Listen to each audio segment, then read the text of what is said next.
बिस्मिल्लाहिर्रहमानिर्रहीम। अस्सलाम वालेकुम वीवर्स। अल्लाह ताला आपको और आपके अहले आना को से तंदुरुस्ती अता फरमाए। मैं हूं शहजाद और आप देख रहे हैं मेरा चैनल शहजाद फूड जोन।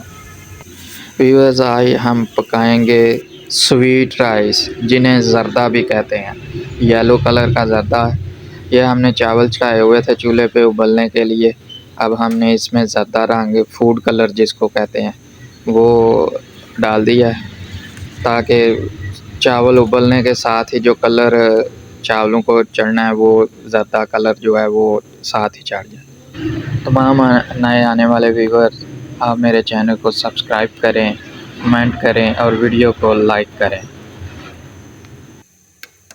चावलों को ज़्यादा उबालना नहीं, एक कनी पे चावलों को उबालना है। व्यूअर्स, बहुत ही आसान तरीका है ज़र्दा पकाने का, बस थोड़ा सा ध्यान लगाना पड़ता है और चीज़ें देखनी पड़ती हैं। बहुत ही आसान है। यहाँ हमारे चावल एक कनी पर तकरीबन गल चुके हैं, ये चेक हो रहे हैं।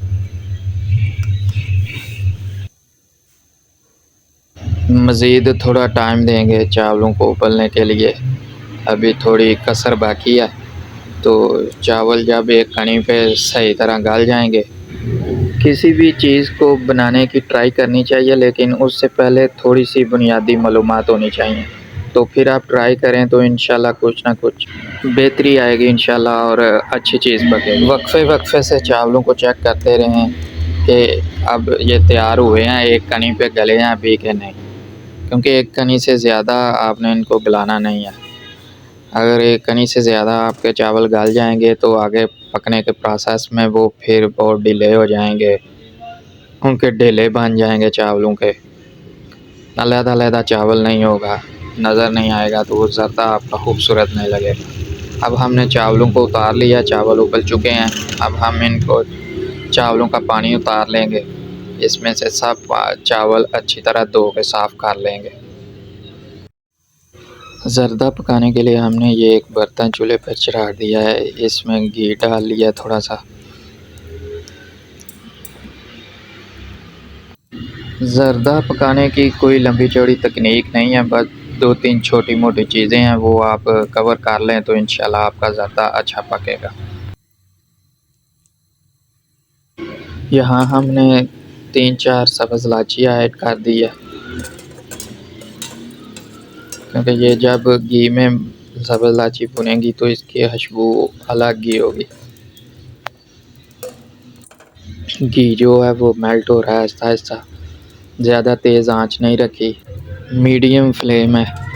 कई जगहों पर रेसिपी बनाते हुए फ्लेम जो है वो लो रखनी पड़ती है, कहीं पे मीडियम रखनी पड़ती है। ये भी एक तकनीक होती है, इसको देखना लाजमी होता है। कोई भी रेसिपी पकाते हुए जब आप इन सब चीज़ों का ख्याल रखेंगे तो आपकी चीज़ जो है वो पकेगी भी ज़ायकेदार और उसकी लुक भी बहुत खूबसूरत लगेगी देखने वालों को। रेसिपी पकाना एक सब्र आज़मा काम होता है, इसलिए इसमें पेशेंस बहुत रखना पड़ता है। सब्र से देखना पड़ता है, सब्र से करना पड़ता है, तब जाके जो है आपकी चीज़ में अच्छाई आती है।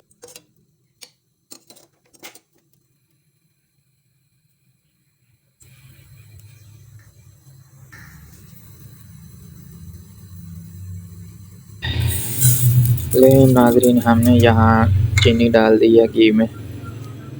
चीनी अब मेल्ट होगी घी में, और साथ में चीनी को थोड़ा भूनेंगे भी ताकि इसकी अच्छी सी लुक आ सके।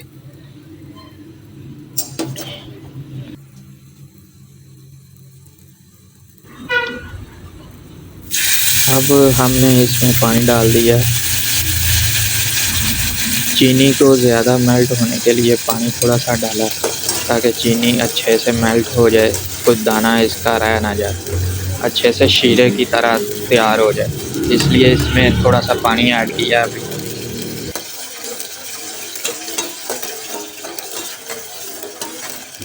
शीरे को अच्छे से पका लेंगे। शीरे को पकाने पे जब आप टाइम नहीं थोड़ा सा देंगे तो आपका शीरा अच्छे से नहीं पकेगा। ज़र्दा चावल जो हैं वो भी ठीक नहीं पकेंगे, इसलिए शीरे को टाइम दें।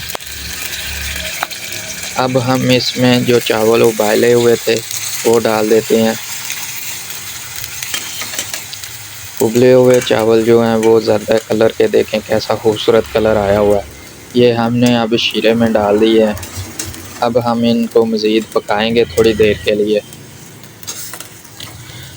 तेज़ चम्मच को नहीं हिलाना, ऐसा ऐसा चम्मच को हिलाना है ताकि चावल जो है आपका टूटे ना।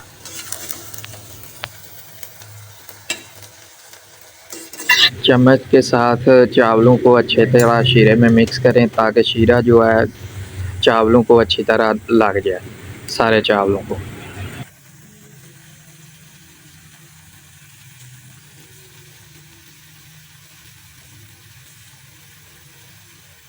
लेकिन नाजरीन, हमारे चावल अब दम पर आने के लिए तैयार हैं। हम इस पे थोड़े से स्वीट्स और ऐड करेंगे। ये देखें, छोटे रसगुल्ले जो हैं वो डाल रहे हैं।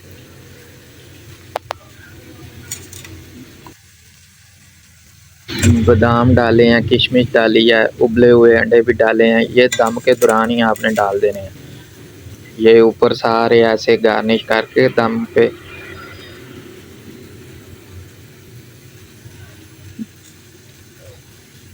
ये थोड़ा सा खोया ऐड किया है।